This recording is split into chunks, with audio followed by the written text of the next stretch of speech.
Saudações, pessoal! Na nossa segunda aula, nós vamos acompanhar a evolução dogmática do direito penal, mas dessa vez para estudar o funcionalismo. E aqui é muito interessante nós analisarmos que o funcionalismo ele vai retomar uma ideia de valoração do direito penal, de uma ideia de que o direito penal pode ser valorativo. O direito penal ele já foi concebido de forma valorativa quando nós pensamos lá no neocantismo, né? Vamos lembrar então? O causalismo entendia o direito penal como uma forma de movimento corpóreo, um movimento corporal que causava um resultado. Esse era o causalismo, né? O causalismo ele acabava compreendendo o tipo penal como extremamente objetivo e o neocantismo já vai tirar essa visão de exatas, de tentar conceber o direito penal como algo exato e vai conceber o direito penal de uma forma valorativa, vai compreender a ação, né? Essas são teorias da ação. A ação, aquele comportamento que pode ser penalmente relevante. A ação vai ser concebida de uma forma valorativa. O tipo vai ser visto como uma norma de cultura. Eu não posso analisar como se fosse 2 mais 2, eu preciso analisar algo como cultural, porque o direito penal é uma ciência cultural, ele lida com comportamento humano e com proibição. Então depende muito dos aspectos culturais no sentido de que nós valoramos aquilo que a sociedade acha como criminoso. Não é simples uma simples operação aritmética ou algo que pudesse se comparar a isso. Aí vem o finalismo. O finalismo ele quer limitar o direito penal. Para quê? Para que não haja, ele quer limitar o legislador para que não haja a consideração daquilo que o legislador quer como crime. O finalismo ele concebe que a gente vai analisar o que é crime a partir de estruturas ontológicas, a partir de estruturas existentes. Então, o finalismo ele olha, o comportamento humano é sempre guiado por uma finalidade. Então, nós temos que entender isso e nós temos que respeitar isso para aí criarmos algo que vai considerar crime ou não. Mas quando a gente cria essa possibilidade de a conduta humana ser crime ou não a partir da lei penal, nós temos que respeitar aquilo que é as estruturas ontológicas. Ontológica é aquilo que é, para a gente criar o dever ser, aquilo que a lei diz que as pessoas devem fazer, certo? Então, o finalismo ele já não é tão valorativo, né? O neocantismo tinha essa questão da valoração. O funcionalismo já vai trazer de novo a ideia da valoração. E o funcionalismo ele vai tirar o foco desses pensamentos penais, né? Da conduta, da ação humana, para conceber a função que as normas penais devem ter na sociedade. Esse é o enfoque dos funcionalistas. Os funcionalistas eles vão ter um viés normativo do tipo penal. Eles vão entender, né? Se você pegar o livro, por exemplo, do professor Bittencourt, ele defende o tipo, ele divide o tipo em tipo objetivo, por exemplo, no furto é a conduta de subtrair, no homicídio é a ação de matar. E ele vai exigir também um tipo subjetivo. No homicídio é o dolo, o animus necandi, mas também tem punição culposa. Lá no furto é o dolo, a intenção de subtrair e além disso o elemento subjetivo especial do tipo, que é o animus sensibi habendi, a intenção de se apropriar, de se assenhorear definitivamente da coisa subtraída. Certo? Então nós vamos ter esses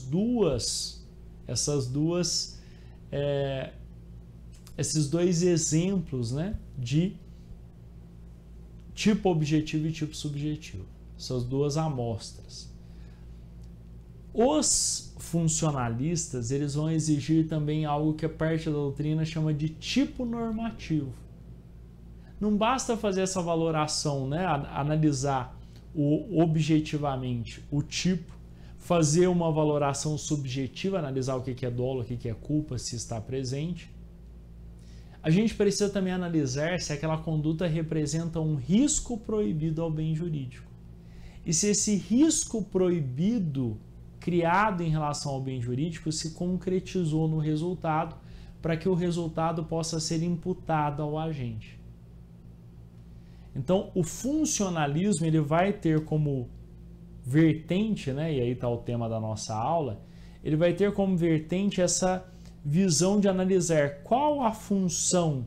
Eu digo que essa é a pergunta funcional principal dos funcionalistas. Eles deixam de perguntar, né, o que é a ação como pergunta principal do direito penal, ainda que eles ainda perguntem. Mas qual a função das normas penais? E nessa visão normativa desses funcionalistas, nós temos principalmente as duas principais vertentes estudadas são o funcionalismo teleológico ou moderado de Klaus Hoxin e o funcionalismo sistêmico ou radical de Jacobs. Bem, vamos fazer um panorama dos dois e depois a gente analisa os dois separadamente. Quando nós falamos do funcionalismo teleológico ou moderado de Hoxin, a gente tem uma concepção que entende que a ação é uma manifestação da personalidade. Então, por exemplo, se a pessoa for sonâmbula ou tiver sob efeito de medicamento, aquilo que ela fez não manifesta a personalidade dela. Agora, quando uma pessoa conscientemente vai lá e mata a outra, isso manifesta a personalidade dela. E a ação que a gente vai considerar para o direito penal é só aquela que seja uma manifestação da personalidade, seja uma ação dolosa ou culposa. A gente vai exigir a teoria da imputação objetiva como aspecto normativo do tipo.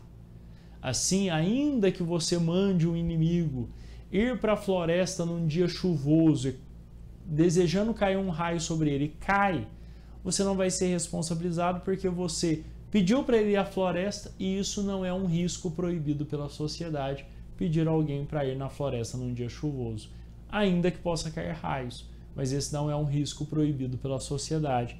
A gente analisa mais do que o objetivo e o dolo, a gente analisa um aspecto normativo do tipo penal.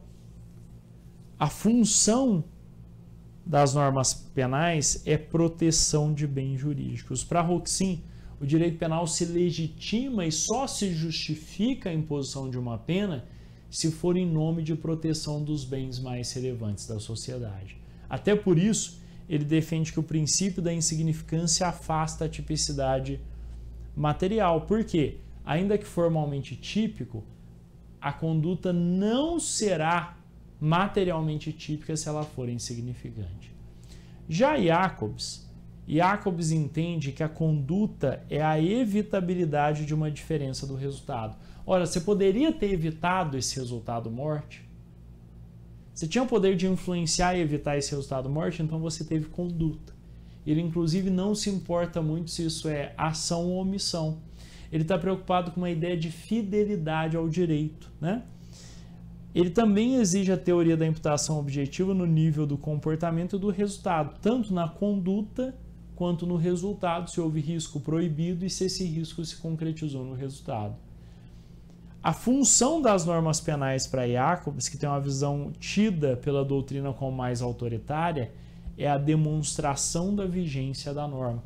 Mostrar que as normas valem, que se alguém descumprir a lei penal será punida.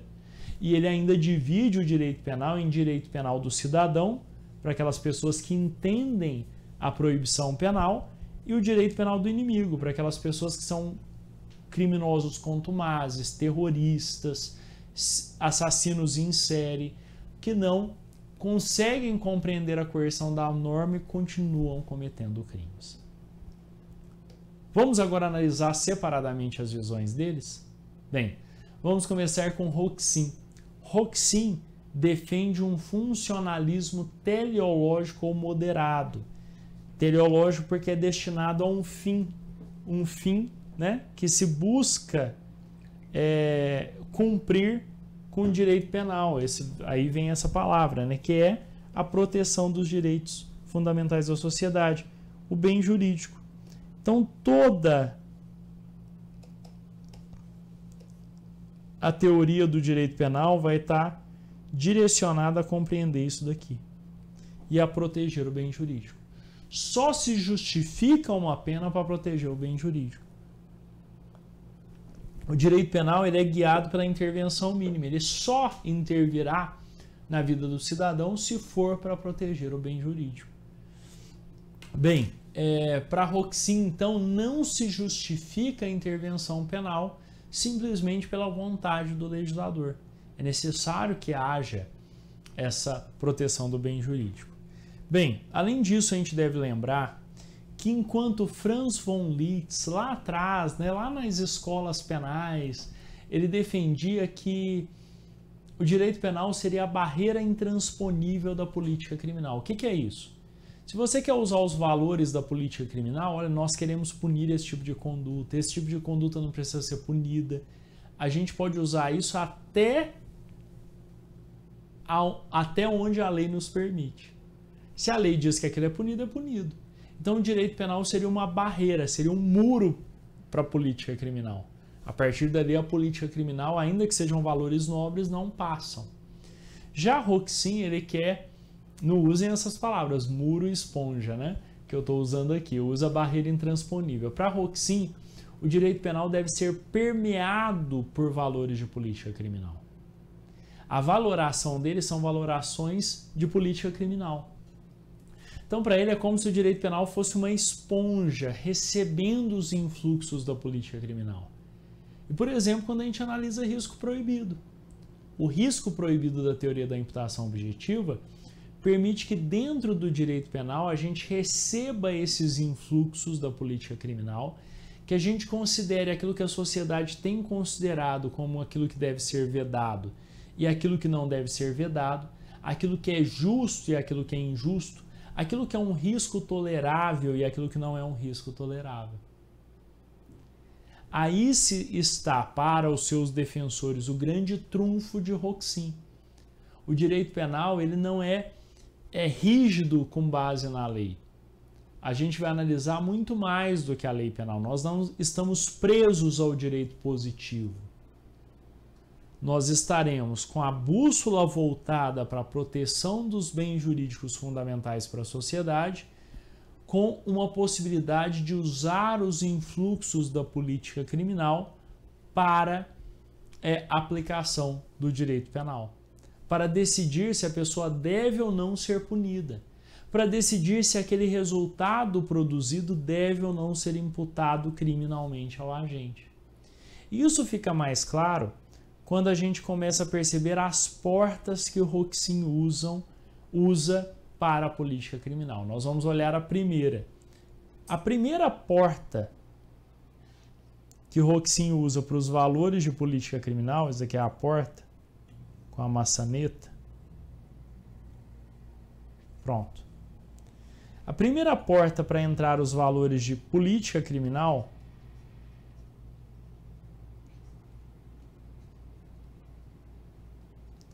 estão no fato típico. Vai lembrar que eu posso chamar o fato típico ilícito de injusto penal. Ainda que Roxin analise os dois elementos juntos, ele também usa o termo injusto penal quando ele se refere aos dois elementos. E o injusto penal, para ele, exige a teoria da imputação objetiva, a criação de um risco proibido, a concretização desse risco no resultado e a análise do alcance do tipo penal, ou seja, o que o tipo penal queria proibir. Ele queria proibir esse tipo de conduta? Não queria proibir esse tipo de conduta? Eu faço um juízo normativo. É como se, além de analisar o comportamento propriamente dito, que lá no livro do Bittencourt, por exemplo, ele chama de tipo objetivo. Além de analisar o dolo ou culpa, que o Bittencourt vai chamar de tipo subjetivo, a gente teria um terceiro elemento que seria o tipo normativo. Analisar a teoria da imputação objetiva. Peraí, isso aqui se encaixa na norma penal. Mas vamos lá. Colocar esse brinco na orelha de um bebê do sexo feminino é um risco proibido pela sociedade? Levar a minha sogra para pular de bungee jump. Levar o sogro para pular de tirolesa. Ah, professor, depende do dolo. Não, para a teoria da imputação objetiva, esses riscos são tolerados pela sociedade. Esses são riscos permitidos. E por que eles são riscos permitidos? Porque são riscos que a sociedade tolera, que a sociedade entende que são possíveis de serem tolerados. Isso então é uma porta de política criminal. Por quê? Porque eu considero o tempo todo que a sociedade está tolerando o que não está, para além da lei. E todo mundo sabe que a sociedade tolera, se a gente pegar uma média da nossa sociedade brasileira, o brinco no bebê do sexo feminino. Agora, se eu tiver um filho, pegar o bebezinho e colocar uma argolona aqui no nariz, vocês vão falar, professor, isso é lesão, né? Provavelmente. Por quê? Justamente porque a gente considera valores sociais por essa porta, né? A teoria da imputação objetiva ela surge como um novo filtro para a responsabilização penal, que acaba exigindo mais para que o agente possa ser responsabilizado, né? Roxin também com a ideia de que a intervenção penal ela deve ser mínima e ela se justifica na proteção de bens jurídicos, ele vai exigir, além da tipicidade formal, do mero encaixe da conduta no tipo penal, a tipicidade material, ou seja, a relevância da lesão ou ameaça de lesão a quê? Ao bem jurídico tutelado. Se as normas penais se voltam à proteção dos bens jurídicos mais relevantes da sociedade, e isso é que legitima o Estado a colocar alguém atrás das grades, eu só posso ter um fato típico se ele representar uma relevante lesão ou ameaça de lesão ao bem jurídico tutelado. Ah, o professor entrou na padaria, pegou um pão francês e mordeu. Bem, moralmente reprovável. A gente não quer isso na nossa sociedade. Mas, etiqueta terrível. Mas do ponto de vista criminal, não há uma relevante lesão, apesar de que daqui a pouco vai ser, né? Que o pão francês só vai ficando mais caro. Mas não é, por hora, uma relevante lesão ao patrimônio. Assim como pegar aquela canetinha mordida lá do banco, né? Que o pessoal usa para assinar cheque. Sabe qual é, né? Que lá não vale R$2, professor. Pois é. Se a pessoa furtar, aquilo é insignificante. Porque não representa uma relevante lesão ao patrimônio do banco. Nem ameaça de lesão. Isso é insignificância. Isso é ler o tipo penal além do objetivo e do subjetivo e dar uma carga normativa, uma carga valorativa. Então a gente acaba usando os valores da política criminal para a interpretação das normas penais e incriminadoras. Roxin, ele trabalha, olha, com os conceitos de imputação objetiva ou teoria da imputação objetiva.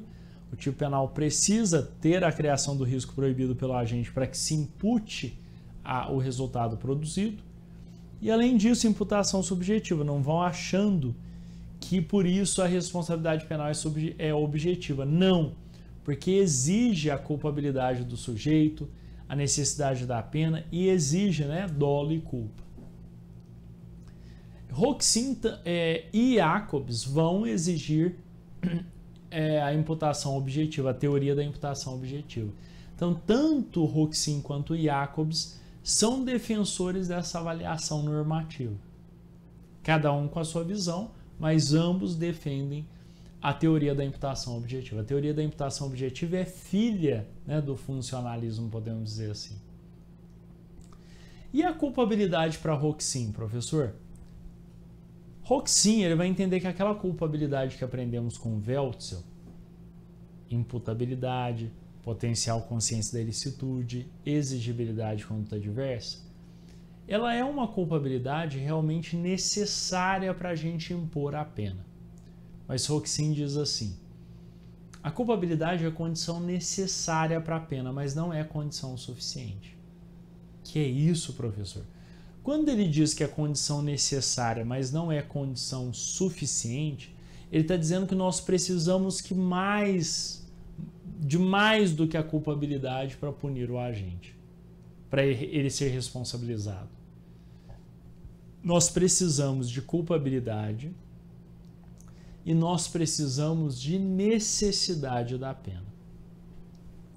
Roxin defende que não basta a culpabilidade. Tudo bem, sem culpabilidade a gente não pode aplicar a pena. Mas havendo culpabilidade, isso não significa que a gente tem que ter uma pena na mesma medida. Pode ser abaixo ou pode ser nenhuma. Por quê? Porque ele fala, olha, essa pena ela vai ser necessária para a proteção do bem jurídico. E como que a gente olha se a pena é necessária? Roxin, ele vai lá naquela finalidade preventiva da pena. A gente não aplica pena para prevenir novos crimes? Então, quando acontece um crime, a gente tem que analisar assim, nesse caso concreto, aplicar a pena prevenirá novos crimes? Servirá isso para a prevenção de novos delitos? Então, trago um exemplo. Uma mãe chega cansada do trabalho, infelizmente isso é um caso real, deixa o seu carro na garagem que é inclinada, entra na casa e não puxa o freio de mão. O filho brinca na garagem, está atrás do carro, o carro desce, esmaga o seu filho e o mata. Nós responsabilizaremos essa mãe? Roxin diz, olha, a culpabilidade existe, mas aplicar essa pena é totalmente desnecessário. Esse ato de descuido da mãe, ainda que possa configurar um delito culposo, ou como ele chama, né, negligência em sentido amplo, imprudência em sentido amplo, que no Brasil a gente chama de crime culposo, né? Ainda que possa caracterizar os elementos de uma culpabilidade e um fato típico culposo, a gente deve analisar que aquela mãe vai sofrer tanto por essa quebra de cuidado que a pena se torna desnecessária, não necessária. Tanto do ponto de vista dela, porque ela não vai querer matar outros filhos com esse descuido, ela vai tomar o maior cuidado da vida, o resto da vida, com freio de mão, se ela conseguir voltar a dirigir. E além disso, ademais disso, será que isso vai incentivar outras mães a serem descuidadas com freio de mão porque ela não foi punida? Não, eu não estou dizendo do homicídio doloso, mas eu estou dizendo da pessoa se inspirar para quebrar o dever de cuidado. Não, professor. Pelo contrário, quando as mães ouvirem essa notícia, tomarão muito mais cuidado de puxar o freio de mão ao chegar em casa, ainda mais tendo filhos pequenos. Então, Roxin diz, essa pena é desnecessária. Você pode estar pensando aí, professor, mas isso no Brasil tem um perdão judicial. É que Roxin fala que isso deve ser analisado em qualquer crime. Não só como no Brasil, quando a gente tem um perdão judicial como no homicídio culposo. Roxin diz, em todos os casos a gente deve fazer essa análise. Então, Roxin, ele desenvolve a noção de responsabilidade. A culpabilidade é a condição necessária, mas não é suficiente, porque eu também preciso analisar a necessidade da pena a partir de sua função preventiva de novos delitos. Então, o sistema normativo do Roxin, ele vai ter um injusto penal, e aqui a porta da política criminal é a teoria da imputação objetiva, como nós vimos. E a noção da responsabilidade penal com a culpabilidade e o critério de política criminal da necessidade da pena.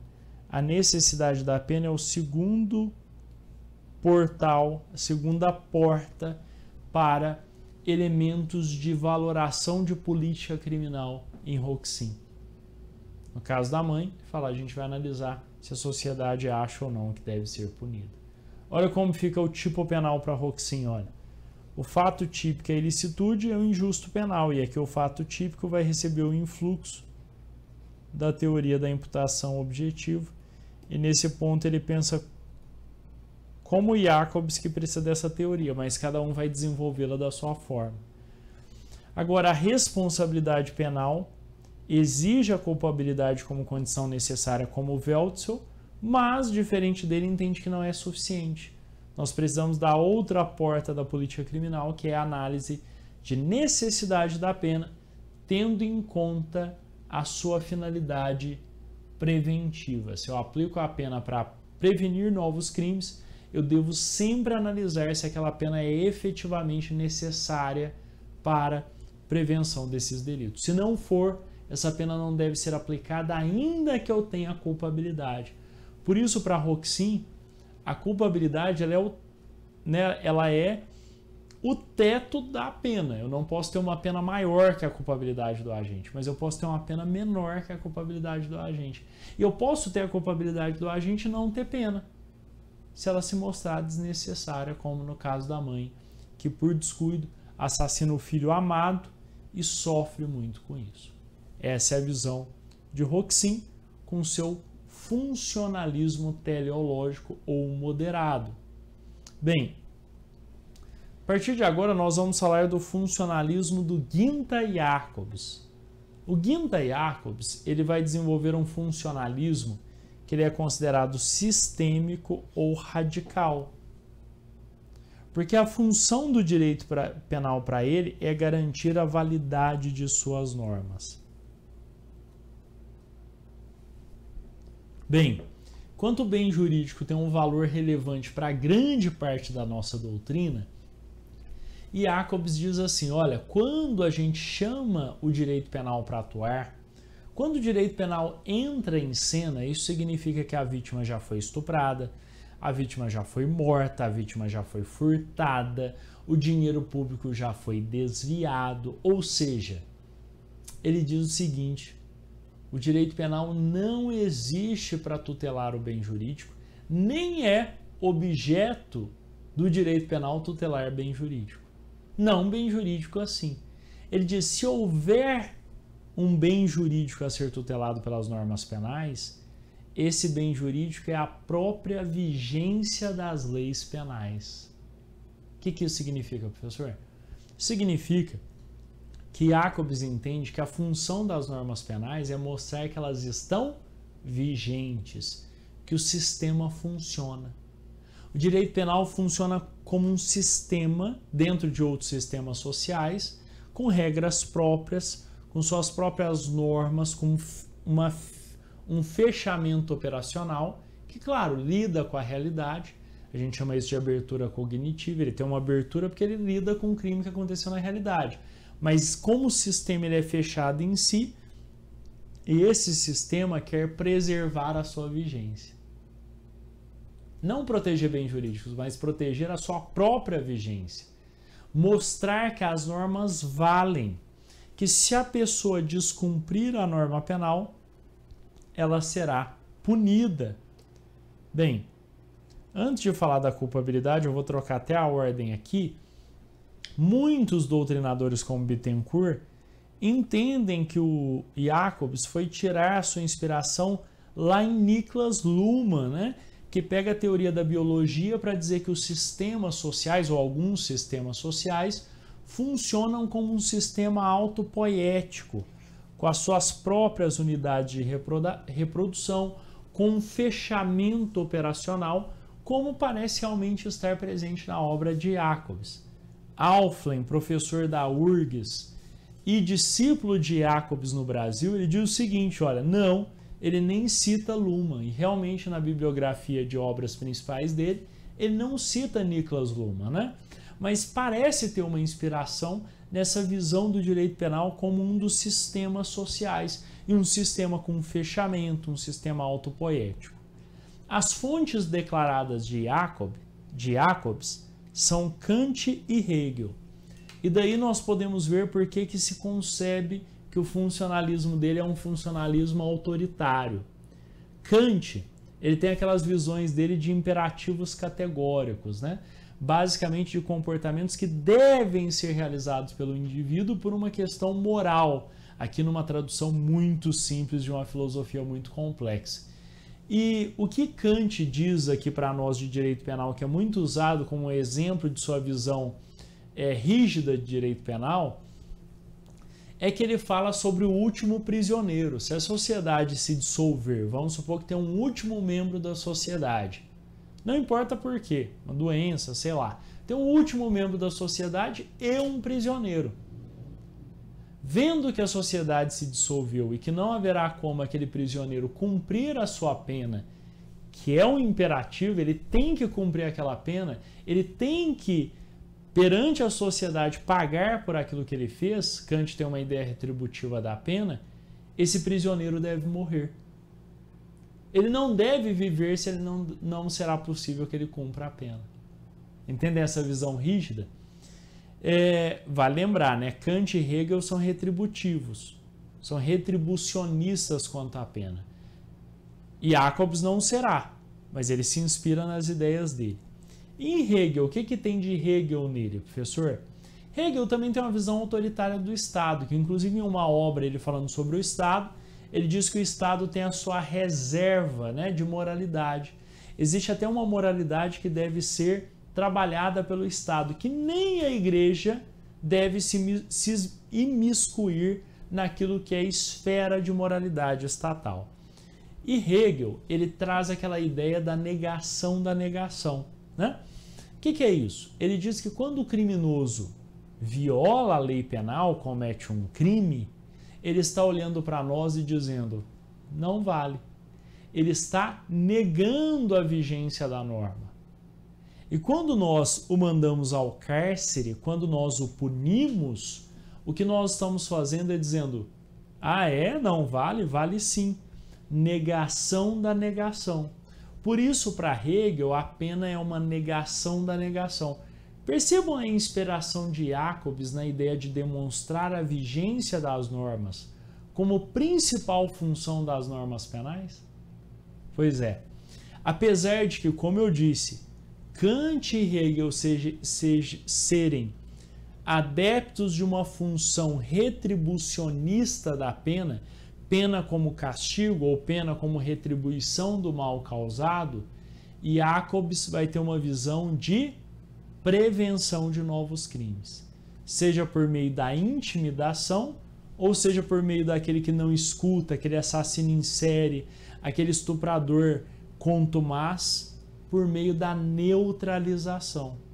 Você não para de cometer crime? Eu vou te encarcerar. Neutralizado, eu quero ver você fazer isso, né? Bem, sobre o sistema a gente já viu, agora eu quero falar um pouco da culpabilidade. A culpabilidade dele, para ele, a culpabilidade como terceiro elemento do crime, fato típico ilícito culpável, se fundamenta numa ideia de prevenção geral da pena e ele entende que a base da culpabilidade é o defeito de motivação do autor.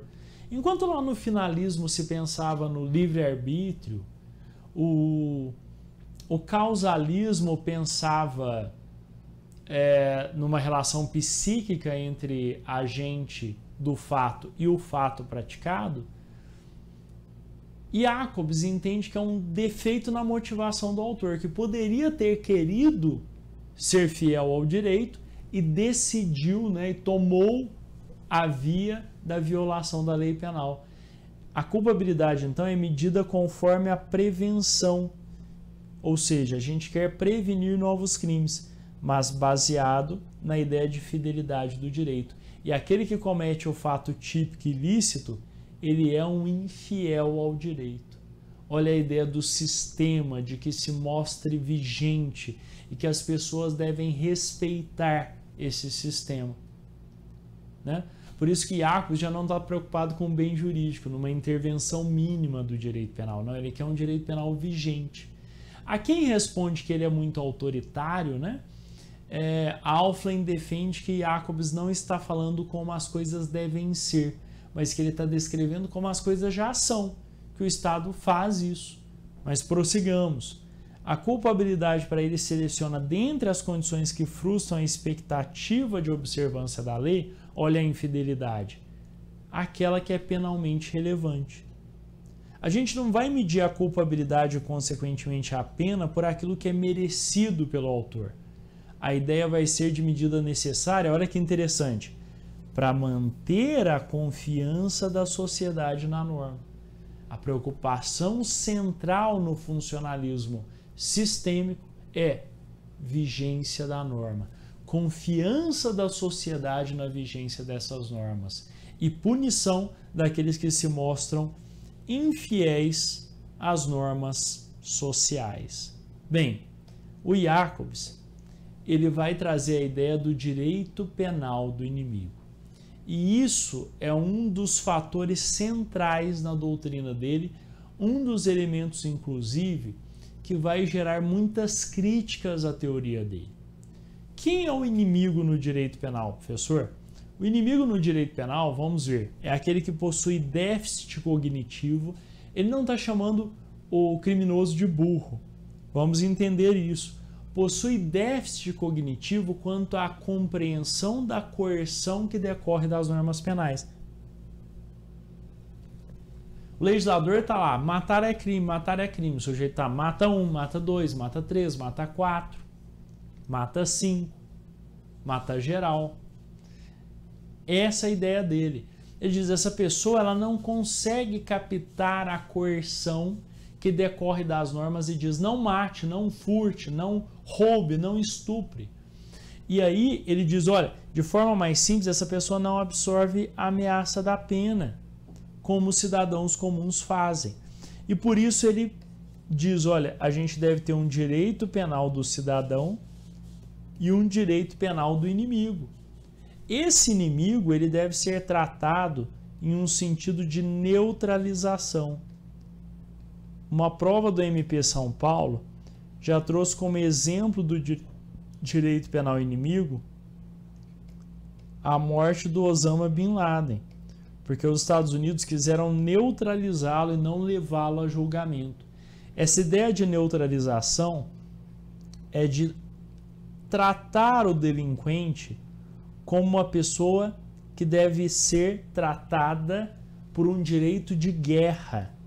Seria uma ideia de um direito bélico em face desse criminoso contumaz, desse terrorista, desse assassino em série, e não de um direito penal do cidadão, que tem direitos, garantias e toda uma garantia de direitos fundamentais para que essa pessoa não seja punida. Mas dentro da perspectiva, mesmo nessa perspectiva dele de um funcionalismo muito mais rígido, ele também vai exigir, para além do tipo objetivo e subjetivo, que haja a teoria da imputação objetiva.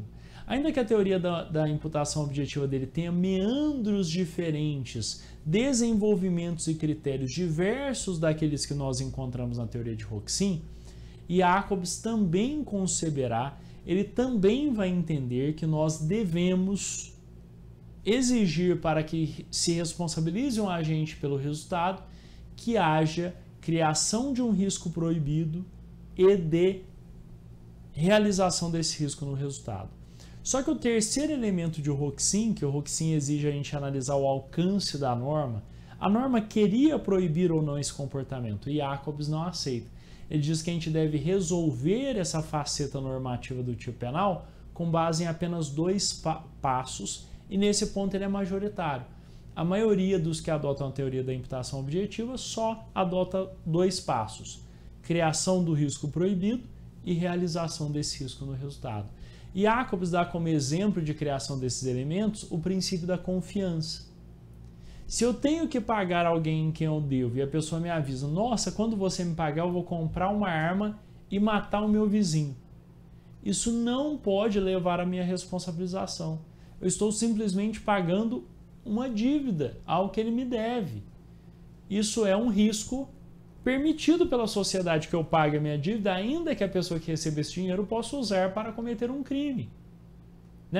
E ele veda e ele usa a proibição do regresso, ele diz. Eu não posso regredir para punir por esse homicídio eu que paguei uma dívida, porque a pessoa para quem eu paguei a dívida lícita pegou esse dinheiro lícito, comprou uma arma e matou o vizinho, mesmo que ele tivesse me contado.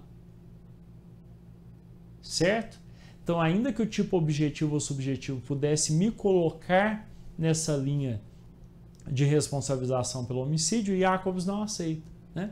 Ele acaba concebendo muito o direito penal dele pelos papéis exercidos pelas pessoas na sociedade.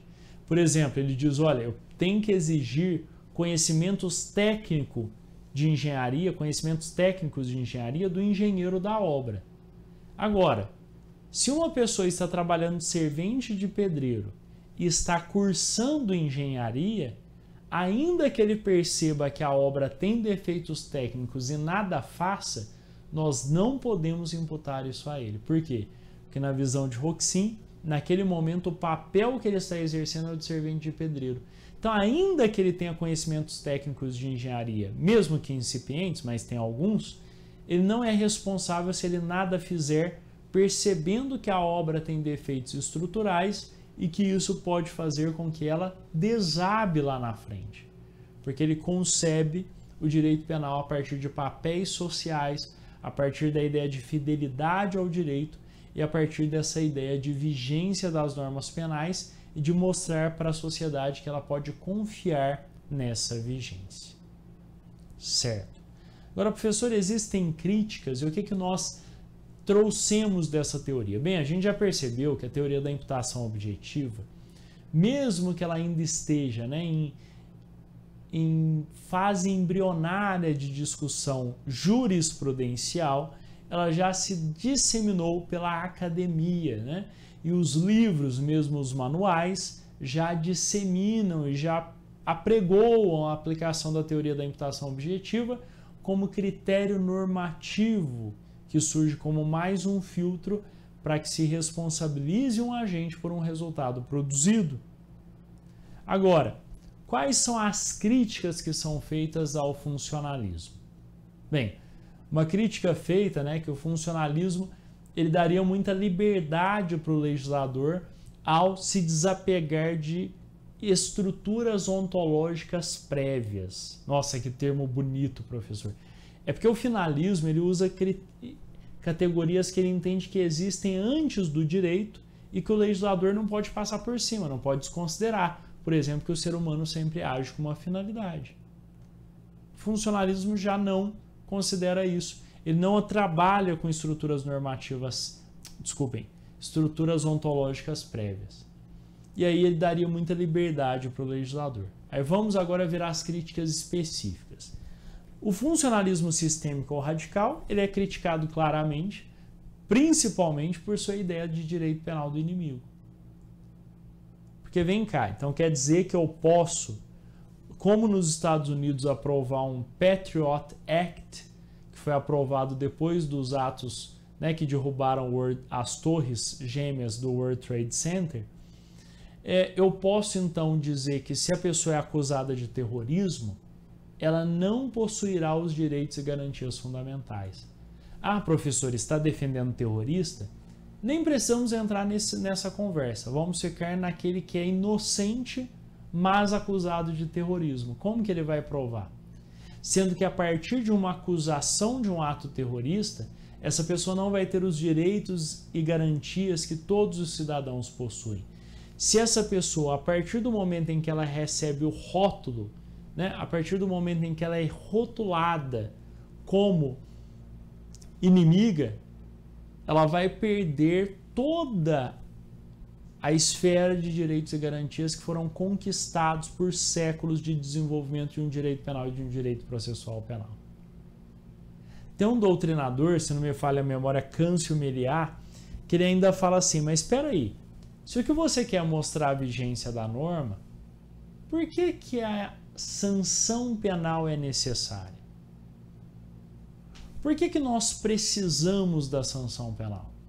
Se o que você quer é simplesmente demonstrar que é vigente a norma, e se você pegar uma declaração estatal de que há vigência? E se, por exemplo, o criminoso aderir a essa declaração? Ele diz, olha, reconheço que furtei mesmo, violei a lei penal, mas quero dizer que a lei penal está vigente e eu reconheço isso, foi um erro. Isso seria suficiente? Essa crítica do Meliá é para mostrar assim, olha, se você está preocupado só com a vigência da norma, se a sua única visão e se a sua única preocupação é que a norma esteja vigente. Então, peraí. Então, para que nós vamos aplicar pena que é a medida mais gravosa? E outro problema é o rótulo, né? Bastaria eu rotular alguém como inimigo, bastaria eu colocar essa etiqueta nele ou no processo dele, para que eu abrisse uma fissura na barreira de contenção do poder punitivo do Estado. Então a gente constrói toda uma barreira, toda uma contenção, uma barragem para conter a sanha punitiva do Estado. Pensem bem, pensem no absolutismo. Eu posso pegar um inimigo político e colocar na cadeia. A gente não quer deixar de punir o estuprador ou homicida, mas a gente quer regras civilizatórias que disciplinem a criminalização. Lei prévia, lei taxativa, lei que seja prevista em um ato formal do legislativo, isso não serve medida provisória, não serve lei delegada, como forma de racionalizar o poder punitivo do Estado. E se eu abro uma fissura dizendo que aquele que é inimigo não terá nada disso, eu simplesmente faço com que a represa, né, toda se perca, né, que a barragem se destrua. Agora, professor, o funcionalismo de Hoxie é mais aceito? Sim, é muito disseminado, é um dos penalistas mais lidos no mundo todo, né? Inclusive até no Japão chegam escritos do Hoxie, não só no mundo dito ocidental. Além disso, a insignificância, o princípio da insignificância é uma herança de Hoxie. A teoria da imputação objetiva foi muito disseminada também por causa da obra dele.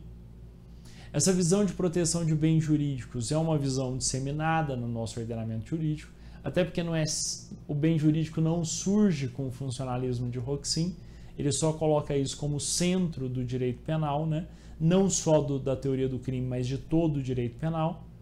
Professor, mas existe alguma crítica? Existe. Hoxie, ele acaba querendo que o direito penal seja permeado de valores de política criminal, nós vimos isso. Então, lá no injusto penal, a teoria da imputação objetiva é uma porta, é uma ponte com os valores da política criminal, né? Que deixa de ser a barreira intransponível da política criminal e passa o direito penal, então, a ser permeado por valores da política criminal. E lá na culpabilidade, né, nós vamos entender que ela é condição necessária, mas não suficiente. Nós precisamos analisar a necessidade da pena. Aí nós vimos que essa é a segunda porta dos valores de política criminal. Qual que é a crítica, professor? O problema é, quais valores de política criminal? Hoxie fala de uma Alemanha pós-nazista, em que há valores de preservação de direitos e garantias fundamentais. Excelente. Mas alguns dizem, é uma visão otimista de Hoxie acreditar que a sociedade agora não retrocede. Que mesmo no país dele nós não podemos ter volta de valores de política criminal que sejam autoritários, como houve no período, né, do Partido Nacional Socialista, o Partido Nazista, que falava de um sadio sentimento do povo. O que é isso? Isso é valor de política criminal? É um valor de política criminal totalmente voltado ao preconceito, totalmente voltado, né, na época ao antissemitismo, ao preconceito de orientação de gênero. Então, e se esses forem os valores de política criminal que encharcarem o direito penal no futuro? Será que a gente deve ter um direito penal que possa receber o influxo dos valores de política criminal? Quais valores de política criminal? Bem, já em linhas finais do nosso raciocínio, né, nós vimos as críticas e vimos a estrutura desses pensamentos funcionalistas. Nós também temos o funcionalismo de Hassema, né? Winfried Hassema, vou escrever o nome dele aqui. É outro funcionalista, nos seus pensamentos, por exemplo, que os novos interesses sociais não deveriam ser tutelados pelo direito penal, mas por um direito de intervenção que fique entre o direito penal e o direito administrativo. E nosso vizinho Zaffaroni, com um funcionalismo voltado a uma contenção do poder de punir, pensando especialmente na vulnerabilidade e na seletividade, que são tão marcantes na nossa América do Sul e que por isso, né, devem receber um olhar específico de quem aplica o direito penal aqui. Então, a sua ideia, por exemplo, da culpabilidade pela vulnerabilidade e essa atenção à população mais vulnerável, aqueles que, mesmo que cometam uma obra tosca, serão punidos, enquanto aqueles que realizam as condutas mais graves, desvios de verbas públicas, os grandes responsáveis pelo tráfico de drogas, que muitas vezes estão em mansões, são pessoas, inclusive, que podem estar no cenário político. Essas pessoas têm que fazer um esforço gigantesco para serem atingidas pelo direito penal e serem efetivamente punidas. Certo? Bem, nós vimos então o que é o funcionalismo e assim nós finalizamos a nossa segunda aula. Espero que tenham gostado, espero que tenha sido compreensível e vale lembrar, claro, que isso pode parecer muito filosófico, mas tem crescido a cobrança sobre essas bases, mesmo em questões objetivas, e houve inclusive uma questão de prova discursiva pedindo para diferenciar a culpabilidade no finalismo e a culpabilidade no funcionalismo teleológico ou moderado de Klaus Roxin. Isso nós finalizamos. Até a próxima aula. Um grande abraço.